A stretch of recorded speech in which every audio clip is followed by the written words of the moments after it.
Welcome to my YouTube channel. আজ আমি বানাবো মোরলা মাছের বাটি ঝাল। তো এটা খুবই কম উপকরণে হয়ে যায় আর এক তরকারি ভাত দিয়ে খেতেও অসাধারণই লাগে।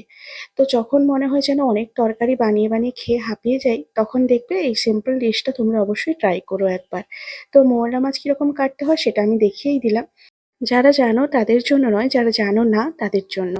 তো তাতে আমি কি কি উপকরণ দিয়েছি: মোরলা মাছ, তাতে এক পিস আলুকে সরু সরু করে কেটে নিয়েছি যেহেতু ভাপিয়ে বানাবো, নুন, হলুদ, লঙ্কা গুঁড়ো, সর্ষে বাটা আর পেঁয়াজ বাটা।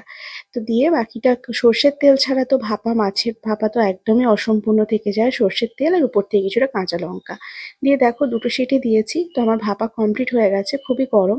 এই দেখো দেখতে উপরটা এরকমই হয়েছে, বেশি তেল তেলও মনে হয়নি। আর বেশি তেল দিয়ে খাওয়ার এই গরমের পক্ষে একদমই ভালো নয় শরীরের জন্য। তো দেখো কত সুন্দর হয়েছে।